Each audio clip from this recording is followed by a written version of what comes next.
Hello everyone, welcome to the Kevin Lee Social. Thank you for tuning in.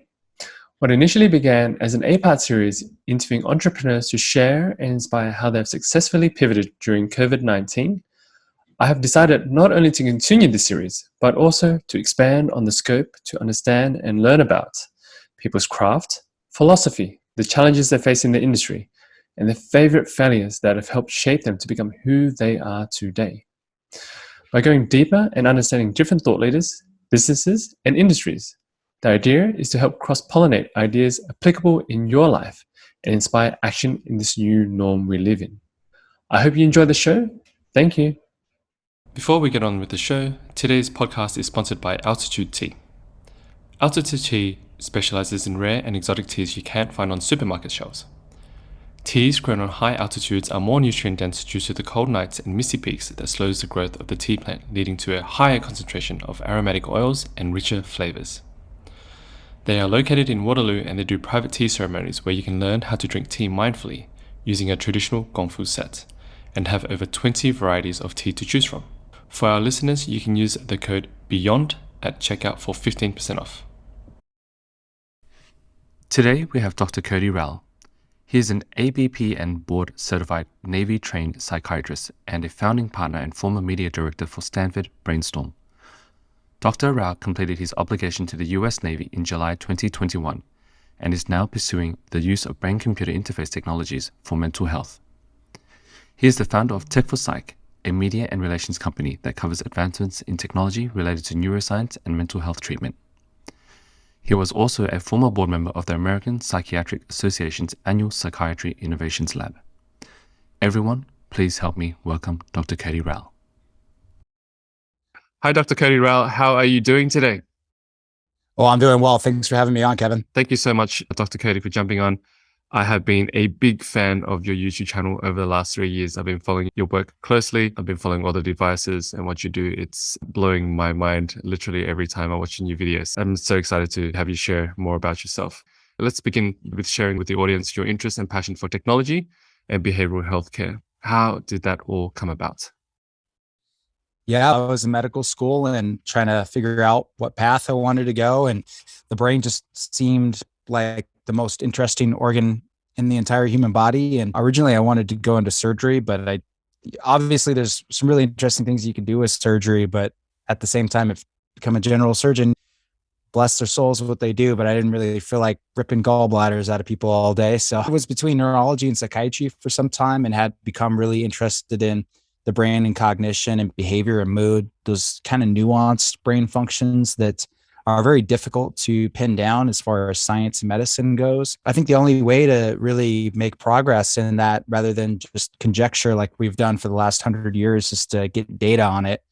And started talking about on YouTube. New companies were coming up with devices that were able to track EEG brain data, blood flow data, and even some new modalities that are coming down the pipeline here. There's just endless content to talk about on YouTube. I don't have any trouble coming up with ideas. In fact, it's more difficult to narrow down what to make a video on just because there's so much going on. So that's really what I've been doing for the last 5+ going on almost 8-10 years now, of just exploring what's happening in the brain-computer interface niche. With all of this, especially with your videos on YouTube in the past 5 years that I've seen, they highly target that whole brain-computer interface niche in terms of cognitive performance or behavioral healthcare, meditation are some of the topics that I continually watch. Can you share about what your offerings are about and why are they so popular? Like, for example, brain circuit training is something that pops up a lot in your videos.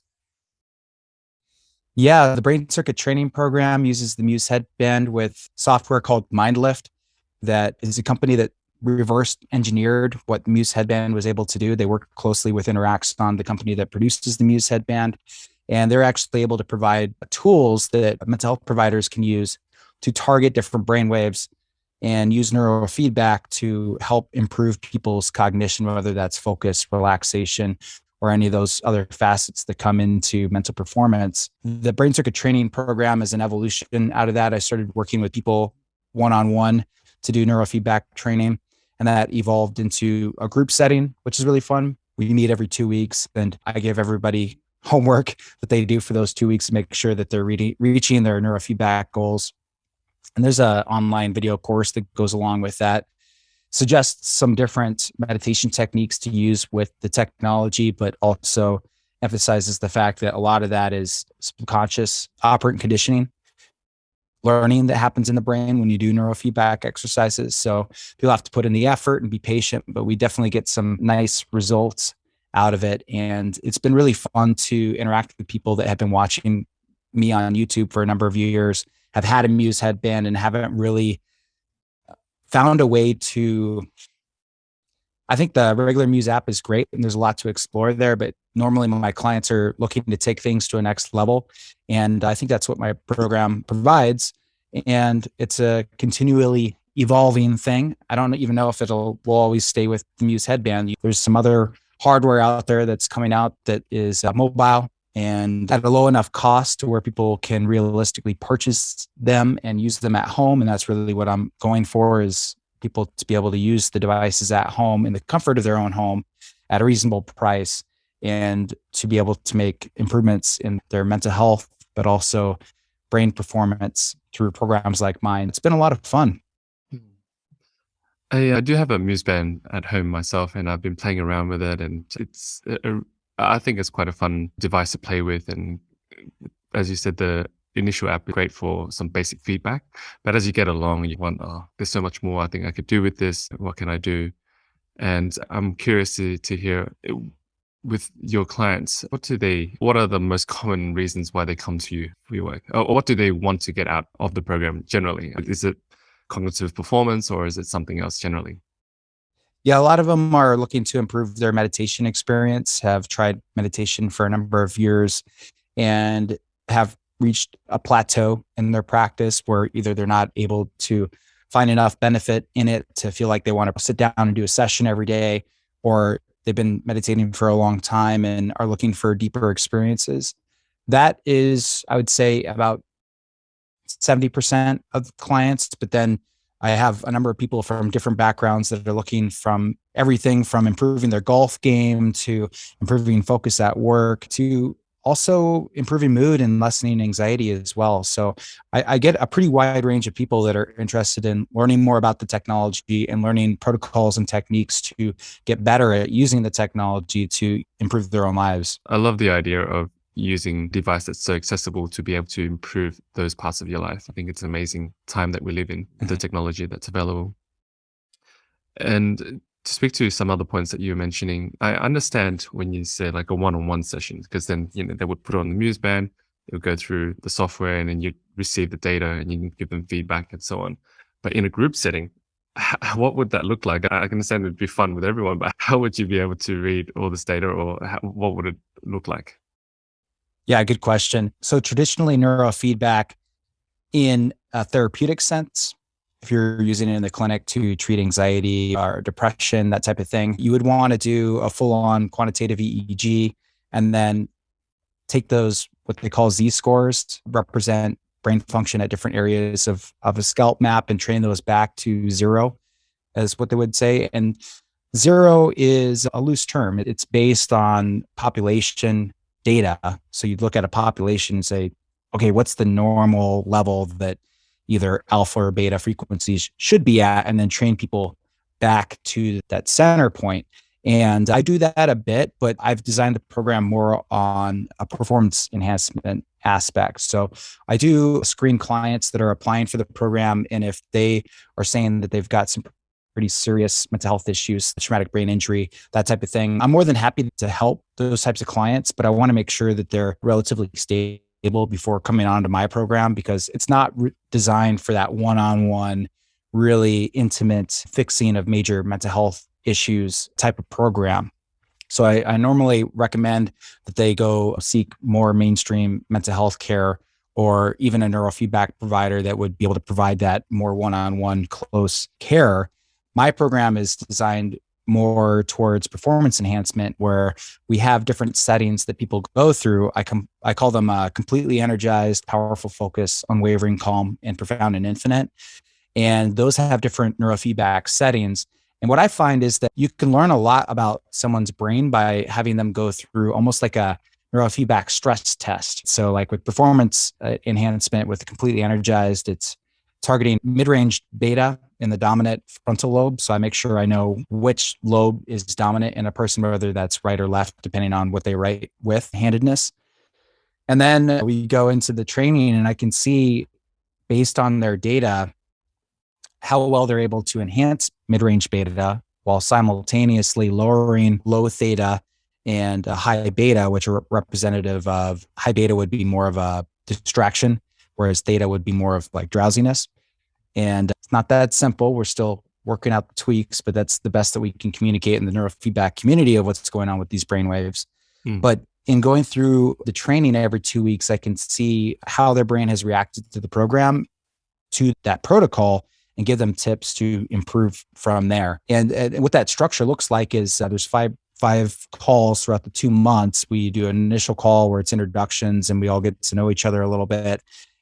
And then I give everybody their homework. So there's a different setting on each one of those weeks. And then they do their 2 weeks of training. And then I review each client's brainwave data on my own time, create a feedback video for them, send them that video. And then there's a little bit of back and forth one-on-one about what that data means and what they should do for their specific training protocol moving forward. And then we all meet as a group and discuss results and how different people felt subjectively during the neurofeedback training, but also what they learned from the feedback that they underwent during the stress test. There's also a pretty in-depth analysis that happens at the beginning of the program. So I do quantitative EEG. That's been a capability that's recently come online from MindLift, and surveys. So I'm able to get a good amount of information. And the program is fluid too. If someone's going through one of the training protocols and says, hey, my mood hasn't been good, or I've been more anxious, or I haven't been sleeping as well at night, by doing those predetermined protocols, then I'll customize from there and say, hey, you should probably just do the unwavering calm exercise instead of completely energized because you told me you had anxiety and weren't sleeping as well. Maybe mid-range beta is throwing you off balance and we should just have you focus on that one protocol. Generally, the clients that I work with are, like I said, looking for more performance enhancement, and they can handle each one of the frequency settings okay for at least 2 weeks and give me feedback on how they felt during those 2 weeks. And then I think it's really cool because by the end of the program, we can see for each client which protocol has worked best for them and what brain changes have come out of that. And then I'm able to offer continued about 3 months of training after even the video calls are done, to where they have continued access to MindLift so that they can continue doing the protocols that worked best for them and have a game plan for moving forward for their continued neurofeedback training. Great. I love all the details. Thank you so much for sharing that, Cody. It's a great insight into what your program's about and the structure and how it works, so the audience can have a bit of a taste of it. And to go to in a little bit more detail with this program, so the audience kind of understands, what kind of particular wearables are you currently focusing on and why, as well as the platform that you're using?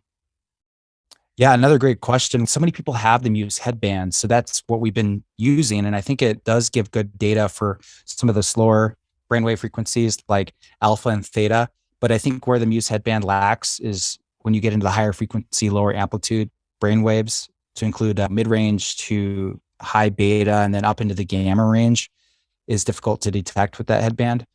So it definitely comes with its own unique challenges in using it. The program works well because people already have the Muse headband and are looking for advanced techniques. But as the hardware evolves and either the Muse headband gets better, or I've had my eye on using the Neurosity crown with a new neurofeedback software that's come out called Divergence, I'd love to use that more with clients. There's just some logistical challenges with that. It's quite a bit more expensive headband, up $800-900 just for the hardware compared to the Muse headband, which is, you can get a Muse 2, I think, for $300 these days. There are some logistical challenges, and I'm trying to feel that out. Do I rent out Neurosity Crown to people to use with the Divergence platform, or do I wait for Muse headband to get better? I toyed around with the idea of having an alumni program, because a lot of people that had done the brain circuit training program course using Muse and MindLift wanted to continue training with me, but even take it to another level where we're able to take a closer look at gamma brainwaves, which are pretty popular these days when you take a look at advanced meditative states. which I think the Neurosity Crown could track quite a bit better. It tends to have lower signal to noise ratio and better detect those higher brainwave frequencies. It's just figuring out the logistics of how to design a whole alumni program and then have that available to my clients as well. I'm still perfecting the brain circuit training program, so I don't want to spread myself too thin, but it's definitely something that I would love to do in the near future, and I'm preparing to do pretty soon as the YouTube channel grows and I'm able to get more help in what I'm doing so that I can bring more value to people that want to interact with me off of YouTube. I understand where your thoughts and where you wanted to go with this, because as I was exploring the Muse headband and the different platforms, I also came across your videos of the Neurosity Crown, and then the interviews with Alex. And I also had purchased a Neurosity Crown for experimentation, and it's a really cool looking device. It looks like Xavier from X-Men or something like that. Yeah, and some of the more recent videos that I've been doing too, more experimental videos, taking a look at different things like either alpha activation in the occipital lobe, but even like midline theta activation with focus in the frontal lobe. The data coming out of the Neurosity Crown has just been better. It's just been more reliable. I still think that the Muse headband is definitely valuable data to use for neurofeedback. And I don't want to discourage people from getting the Muse headband. I think it can bring a lot of value, but definitely, like I said, getting to those more nuanced brainwave states to include gamma and some of those other ones, Neurosity Crown, I think is representative of where the stuff is going in the near future. Do you know if Neurosity Crown or Divergent platform has started their rental program yet for the device? I have not had any updates, and they're trying to figure things out along with the rest of us. What does a rental program look like? So I don't believe that they are renting out Neurosity Crowns yet. I could be wrong, but I haven't heard any updates from Alex Castillo or the crew yet. Yeah, I can understand, because it is, like you said, the logistic problems of clients acquiring a Neurosity Crown is quite challenging at the moment, both on and I think that for well. I think for a rental program, you have to have a pretty robust customer service department in a company. And I think that the company is just not big enough yet. I think that this will happen in the near future, but this whole field is still new, that not all the options are going to be there just yet. All right, so switching gears a bit. So you've started a YouTube channel 5+ years later, over 1 million views. Now you've got clients all over the place. Where do you think it all took off for you? Was there a particular pivotal moment in the Techforpsych journey? Yeah, looking back, it's funny. When I first started the channel, I was just throwing videos at the wall, really just talking about evolution, even like stem cells, any scientific concept that I found interesting.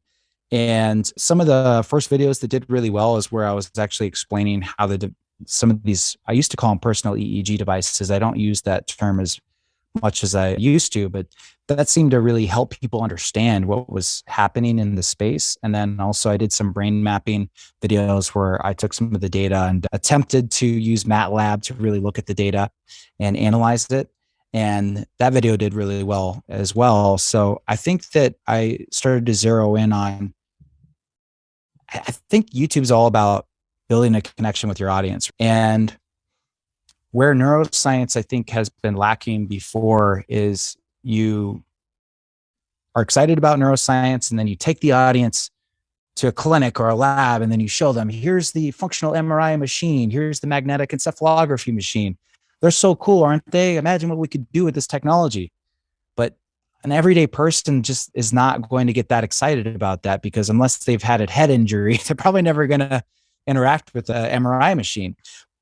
But where things started to change and gain traction is realizing that now we have these neuroscience devices that a person at home can hold in their hands and really get excited about neuroscience and using that technology to improve their mental function. And then now we have a two-way conversation. Now I can start offering tips and advice and things that I've learned from the mental health field and things that I've learned from talking to all these different companies and people that have designed the hardware and the software, and parlaying that data to the average user, to the everyday user, to help them use the devices in a more strategic way. And that's the value exchange. And I think that once I realized that's where things really started to evolve on the YouTube channel. and in my coaching business. It definitely was the hook for me when I was starting to make the connection between, okay, these devices, these style, but not too expensive. They were accessible. It's something that I could have in my own hands, and it's something that I could watch your videos and learn from, and then also use myself. So it's that learnability and being able to access. It was very relevant in my case. Yeah, and I still struggle with it. I still want to go to Kernel and film with their Kernel Flow that costs $100,000 and put it on my head and say, "This is coming. It's going to be amazing. We're going to have these connectome data." It's like, here's Brian Johnson. He's been very public about his mental health issues.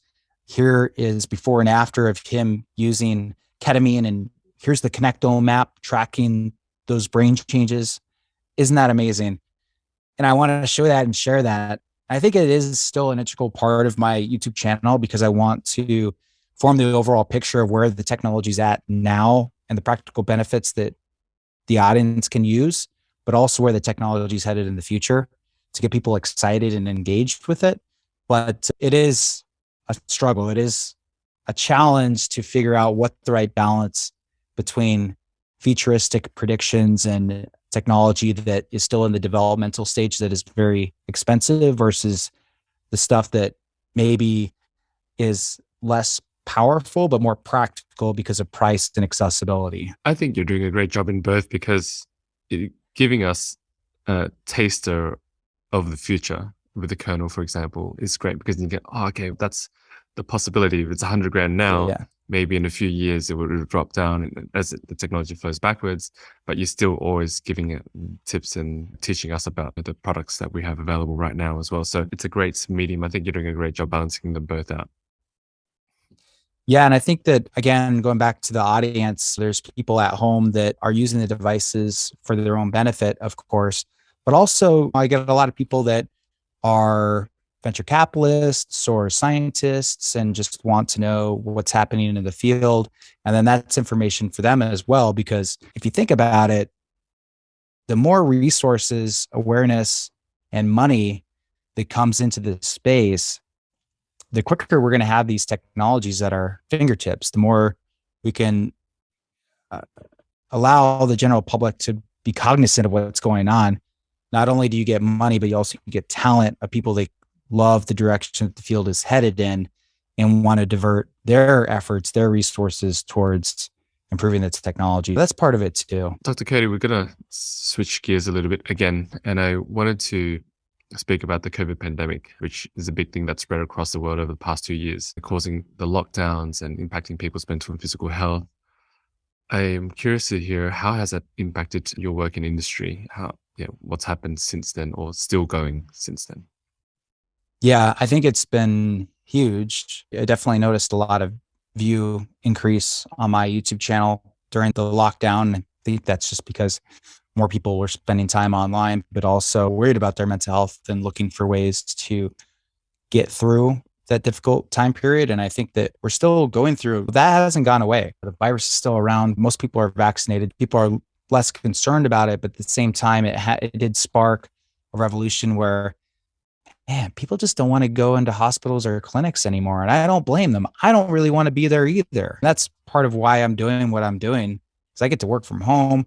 I get to help people in their own homes. I get to utilize communications technologies to really take humanity to a different stage that we haven't been before, which is having resources at home that we can use to improve our own health rather than having to go to the institutions that have the technology, not barring us from using the technology, but the technology is so expensive that they have to charge a premium price for you to use it.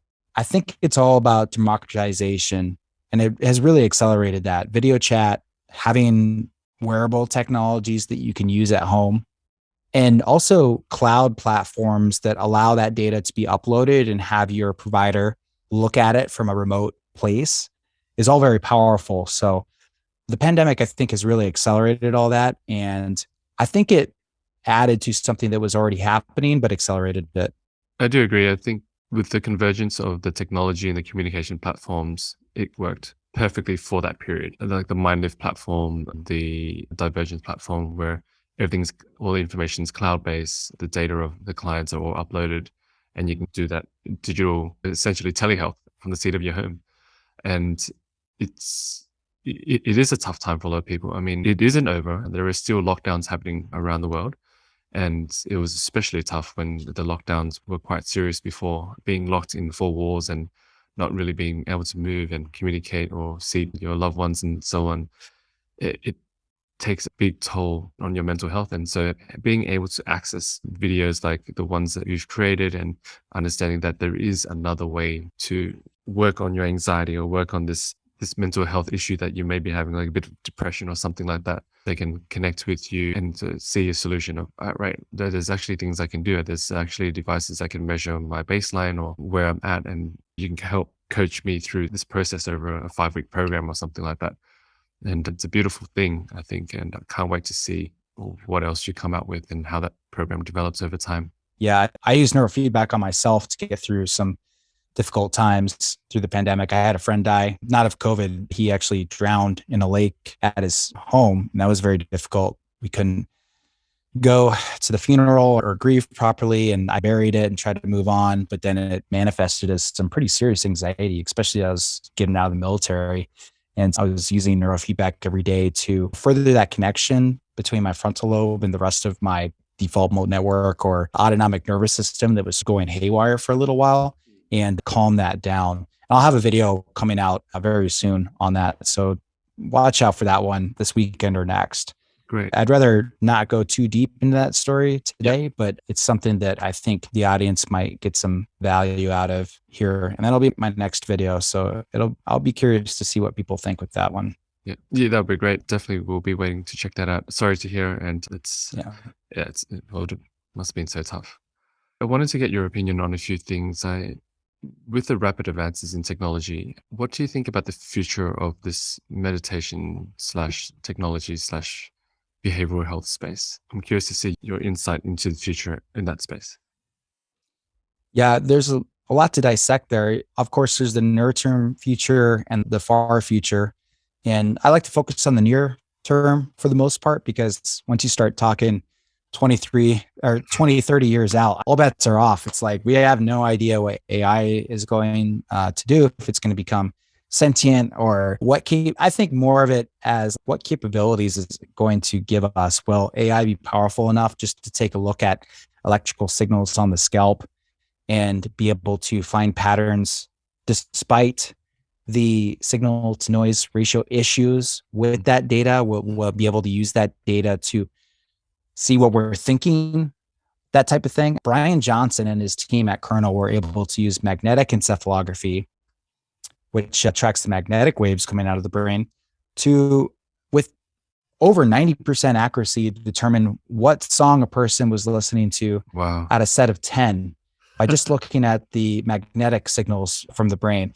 And not to go into too much detail, but traditional magnetic encephalography, you'd have to use an ironclad room to shield from the magnetic waves of the earth, of which there are quite a bit. And they would use like this super cooled coil that's very sensitive to magnetic waves from the brain. But there's a new technology coming on down the pipeline called OpMeg, which uses a laser and radioisotope to detect how minute magnetic waves from the brain are affecting the radioisotope, and as a result affecting the light that's shining through a chamber, a gas chamber, and use that data to determine what the magnetic waves are doing. Again, technology that's very expensive and experimental, but you start to see where we're headed with that. It's, wow, you can actually determine what song someone's listening to. Or Mary Lou Jepsen, who's becoming quite famous in the space with open water, has talked about on TED Talks, where they're able to take fMRI data from the occipital lobe and know what, and reverse, take the data and figure out what videos people were watching. So your imagination just starts to run wild with this stuff. And I think that in the near term future, within the next 5 years, we're going to see more and more people using the EEG and FNIRS technologies to track focus. I think is probably going to be one of the biggest practical benefits. And if you look at how much Adderall or stimulants are prescribed in the world every day, it's pretty obvious that the general population wants improvements in their focus. So I think that's immediately an entry point into work performance that we're going to see really take shape over the next 5 years or so. I'd say two of the front runners in that space are Mendy and Focus Calm, are really headed in that direction and are already working with quite famous professional organizations to include the UFC, professional baseball teams, and race car drivers. You see the athletes where the mental function is so important. Like with the UFC, I think is such a great example where if you lose focus for a second, you are getting knocked out, and that could be the end of your career. If you're a race car driver, same thing. So these athletes, these professionals, they're willing to take the risk because the risk benefit ratio is actually very high for them. If they can improve their mental function by 0.1%, that could make all the difference in their careers and no side effects.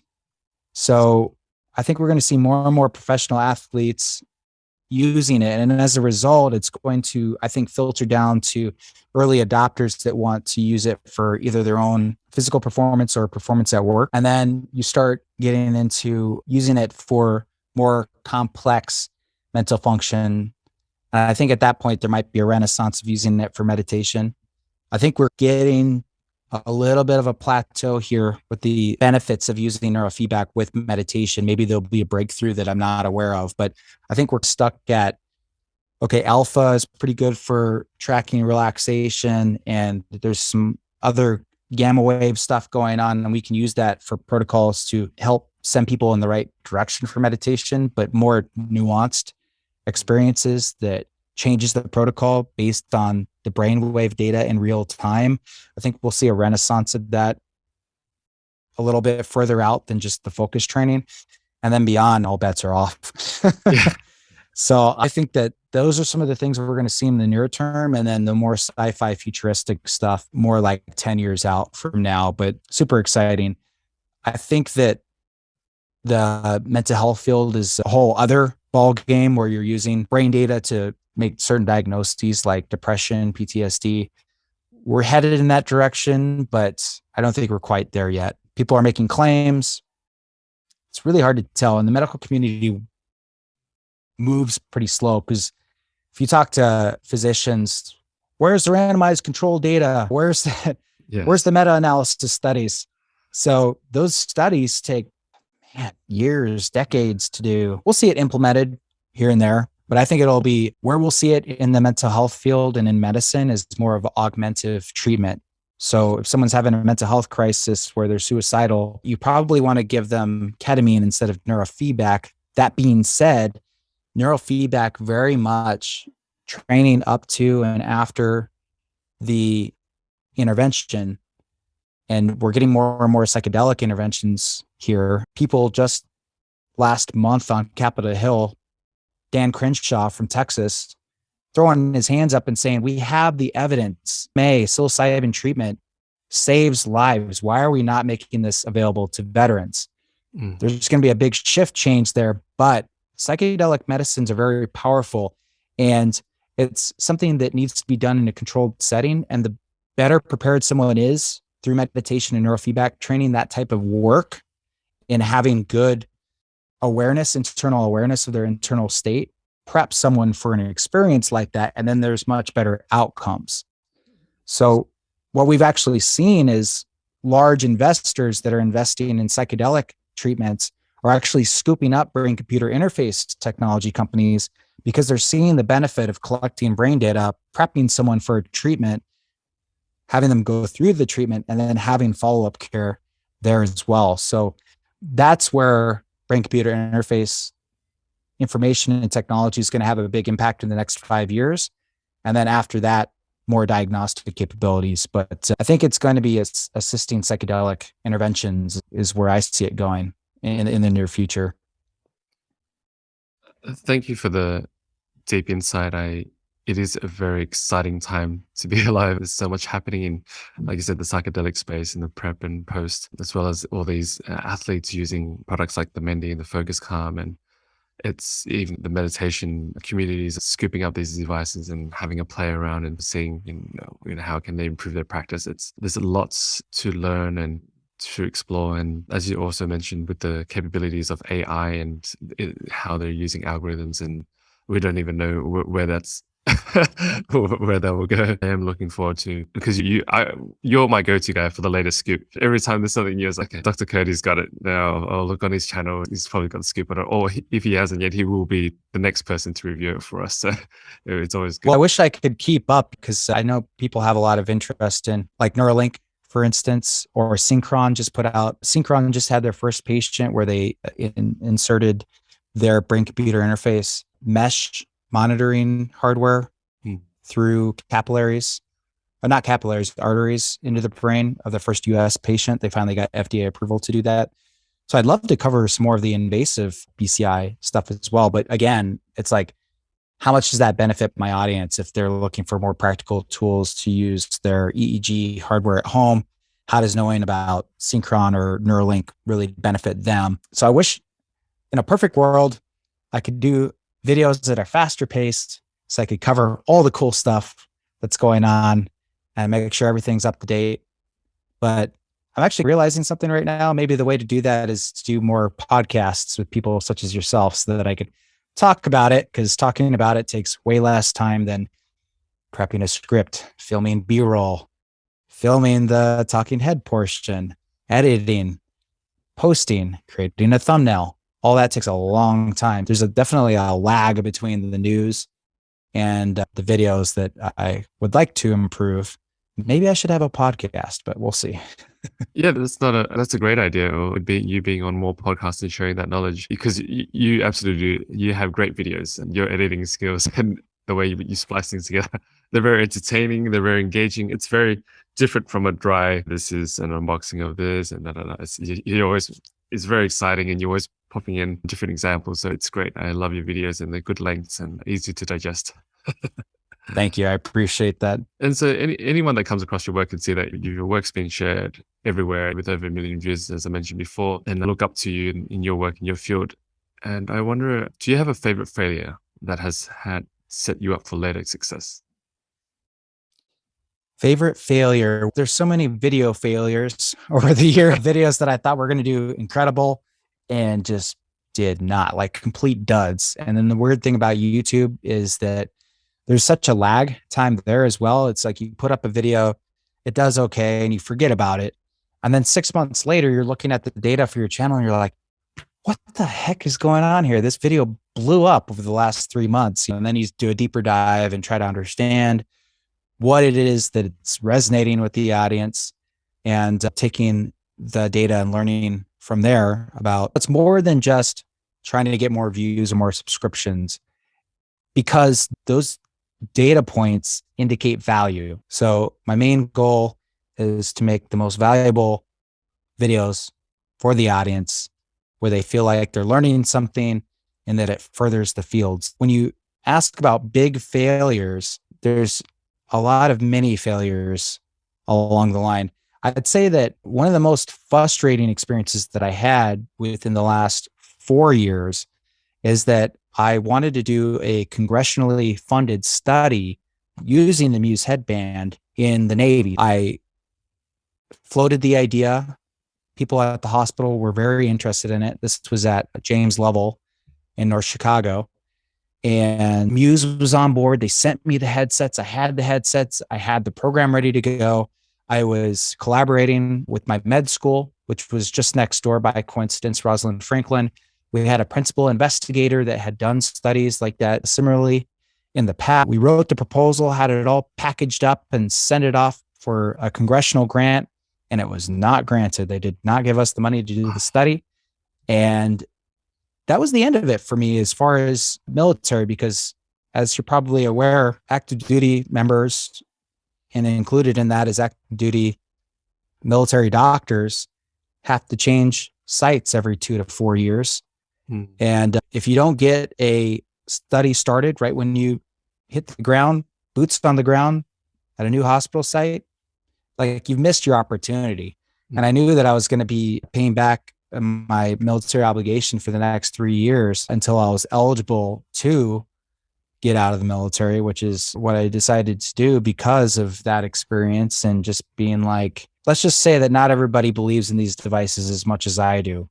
And that becomes apparent when you go to some people are really excited about it, but others cross their arms. Where's the FDA approval? Where's the randomized controlled trials? And as much as I say, this stuff is super new, how on earth are we supposed to have that stuff already? This all has to start somewhere. That's right. Exploratory studies, even people using it at home. That's what's cool about the democratized information, is that we can collect data without approval of the big institutions and needing money to do that. Of course, we need money to do the larger studies, which are needed to solidify what we've learned from the exploratory studies. But long story short, not approved. And I'm thinking, why am I going to waste more time trying to work with the institutions to do the studies? I'm just going to focus on my YouTube channel, bring value to the people at home. And then that has continued my course today. And I think that failure taught me that, talking about myself, I'm probably more effective making videos and having an engaged audience by both entertaining and educating them through that than running studies, because there's so many hurdles to overcome in studies that I'm not as passionate about randomized controlled trials as probably some other people are. B, there's probably people that have much better skill sets for that than I do, because various reasons. And I'm a clinician that usually spends time with patients rather than designing studies and implementing data. I'm sure I could learn it with time, but the idea of writing a scientific paper that gets read by 15 people as opposed to putting out a video that gets tens of thousands of views frustrates me. It's no end. Obviously, if you have a great study and it's peer reviewed and is cited a lot and people get a lot of value, that is a great thing. But the unfortunate truth is that most of the scientific papers never get read. They never get used to create further studies. And if you want to get really technical about it, I think that the A/B testing that you can do with videos to see what's more effective information is much faster than writing a scientific paper and getting peer reviewed and seeing what resonates in the academic. And that's a whole other, I could rant about this obviously for hours, but it's like, there's different paths you can take with professionalism. You can focus more on the academic and research community, or you can focus more on public interface. And I think I'm more effective on public interface. So that kind of solidified my direction in life to go with more of a public interface. And hopefully, actually, I really would like Techforpsych to get to a level at which I have enough resources to fund studies and hire research scientists to do those studies by using the resources that come from being a public-facing entity. But until I reach that point, I think that I'm going to have a somewhat limited role in doing that type of academic research. I get offered partnerships, and I think I'm going to be doing more of that as being a partner on papers, just offering my insights and being more of a consultant. But as far as running the studies myself and then writing the papers by myself, I think that my time is better used exploring these concepts in video format. Hey, please keep up the work that you're doing. I believe it's making a massive impact, obviously, from the amount of views and the amount of engagement you get. That's a clear indicator that the value is there. I absolutely agree with you in terms of your reach is much wider currently in this space. And as you develop over time, I'm positive that you will build the resources for funding future research papers and stuff like that. It's only a matter of time. And I'm excited for your work, your upcoming work as well. Thank you, Kevin. I appreciate that. And as we're heading towards the tail end of our podcast, there's a couple of questions I always ask every guest. And to begin with, are you excited about any upcoming projects or technology releases in the end of this year or 2023? Yeah, there's so much going on. I'm really curious almost with every one of the companies that I'm working with, what their next iteration is going to be. I'm really going to focus on more product reviews coming up here for the fall. I want to give more practical advice is what I'm aiming for. More protocols, more personal experiences with the devices, and just things that people can use to improve their patterns and their training regimens. That's what I'm most excited about for now, but I could go off in a million different directions about the different research that's going on. Mary Lou Jepsen just presented with CNN about her ultrasound near-infrared combination device that is detecting types of stroke and stroke victims in the ambulance before they even get to the hospital. Wow. And looking at using that to improve the medical care, but also using it for structural imaging, because they've been able to use rat models to show that a combination of ultrasound pings with the near-infrared light will actually show structural, you can see the brain using a technology that can be embedded in a wearable. You're not having that abstract data of looking at a line graph of here are your EEG patterns, or here's the blood flow increase. Here's your brain. You've got an image of it. You're at home. You can see it. Here's what it's doing. I get really excited about that. And I know Colonel is taking a look at a possible wearable scenario as well. I don't think that they've made that public at all, but I know it's being explored. And then, of course, I have much love for Mendy right now. I think that they're doing incredible things with tracking frontal lobe blood flow for attention. I actually just had a Forbes article come out yesterday talking about the good work that they've been doing, and they've got a lot of great upgrades coming in the near future as well. And I think I'll just stop at that because there's too much going on, and I want to talk for another 30 minutes about everything that I'm excited about for the next 6 months. No, those are great points. Dr. Cody, do you have any particular morning or evening routines? I do. Right now, I usually get up at 5 a.m. I immediately drink some water because I live in Las Vegas and I'm usually pretty dehydrated in the morning. And then I come into the office here and I do my Mendy neurofeedback is what I've been doing for the last 2 months. So I'm really focusing on that, and I'll change that up as I move forward because I give each device a time in my morning routine. I'm going to be rotating them through so I get more and more data on myself and more practical benefits for my audience. But wake up, drink water, do my neurofeedback session, usually do a meditation session after that just to enhance my cognitive experience after the brainwave training, then go to the gym or go for a run outside and then come back and really get into the work day. So that's been my morning routine for the last year. Wow, that's a very solid morning routine. Let me get that. It's skipping the water part. You've got the wake up, Mendy neurofeedback training, and followed by meditation, and then you've got the gym and then a run. It's like a back-to-back for both. Oh, no, I usually either go lift weights or go for the outside run. I don't do both of those on the same day. I change them up. I try to run about 3 days a week these days. In Las Vegas, it heats up so quick that I have to get out there really early, which is, I like getting up early anyways, but it's another reason to get up at 4:30 instead of 5, just to beat the sun. And then I do shower, but I tend to do that after I get back from the gym. Sometimes because that morning routine takes a couple hours, sometimes I'm like, I really need to actually get some work done.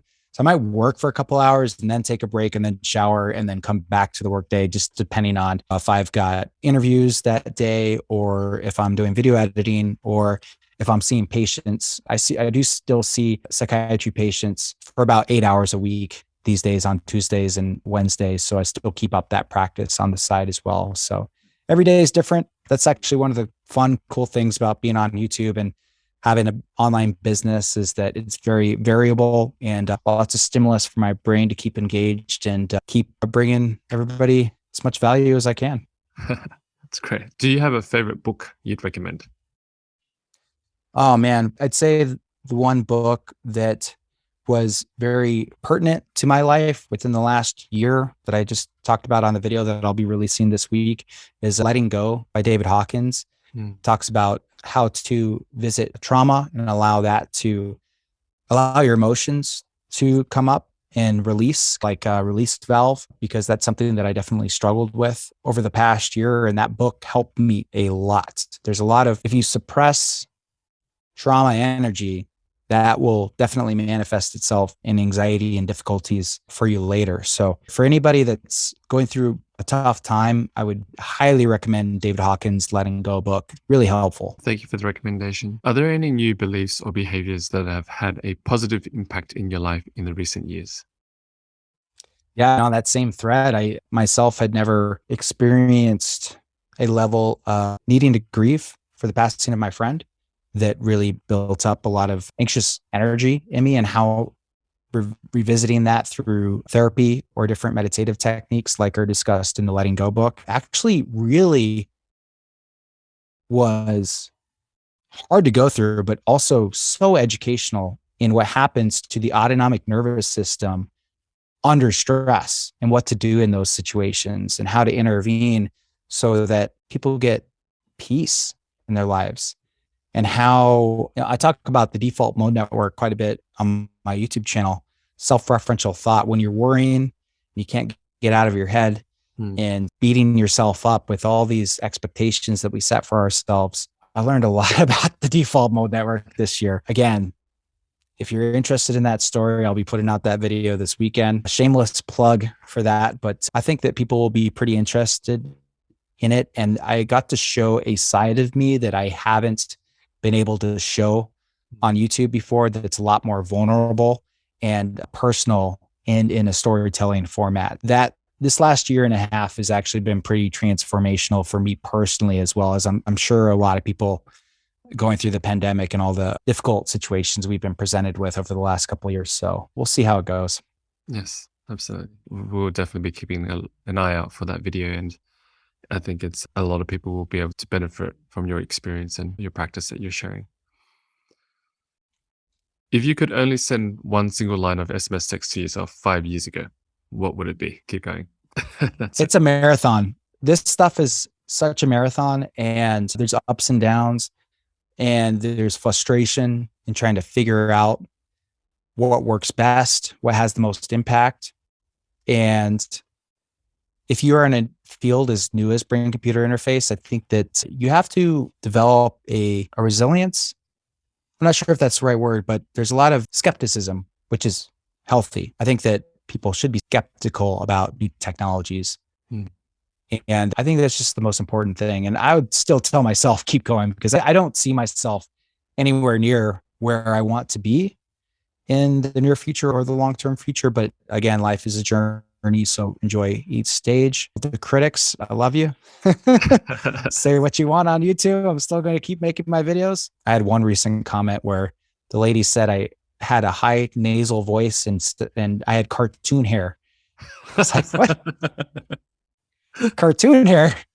Not to change my whole haircut. So keep going, because I think that if you're doing something of impact, there's going to be people that are critical or even frankly just outright negative about what you're trying to do. And the important part is to keep learning, keep creating, and believe in what you're doing. Because I think that this technology could help a lot of people, and it's just going to take time and development. Yes, keep going, Dr. Cody. Your fans love you, so please continue. Thanks, Kevin. And finally, how could people reach out or learn more about you, Dr. Cody? Yeah, I think one of the best ways actually to find me and interact with me one-on-one these days is Instagram. I've really beefed up my Instagram presence lately, and I do try to keep up with direct messages on Instagram. But please, of course, comments on the YouTube videos, because that really helps with the videos of the search algorithm favors videos that have been commented on, and I've been answering all those comments as well. But if you want to have more of a one-on-one conversation with me, reach out to me on Instagram. I can't guarantee a response just because there are a lot of people that are reaching out to me, and it's a full-time job just to be able to respond to comments and questions. But I really am doing my best to be more available for my audience. Check out my Instagram, reach out to me, and hopefully I'll be able to get back to you and have at least a little bit of a conversation about the challenges that you're having with the neurotechnology and any tips that I might have to improve your experience. And I learned from those interactions as well. So don't feel like you're bothering me, because it's a really good data and information for me to learn more about my audience and be a more effective communicator and educator in my career. Thank you, Dr. Cody Rall, for responding to this request to come onto the podcast. It does mean a lot to me. As I've mentioned, I have been a big fan of yours over the past few years, and you're my hero in this space. Thank you for connecting. I've learned so much, and I cannot wait to continue and follow your journey and what else you intend to release. Thank you, Dr. Cody Rall. Yeah, I appreciate it. It's been really fun and great questions. So I had a really fun time, Kevin. For sure. Thanks for tuning in, everyone. I hope you enjoyed the show. All the links to the show notes will be available at kevinleesocial.com, spelled KEVINLY. Conversely, if you have any interviews that you'd love to recommend, please send it over to kevinleesocial@gmail.com. I'd love to connect. Thank you. Until the next episode.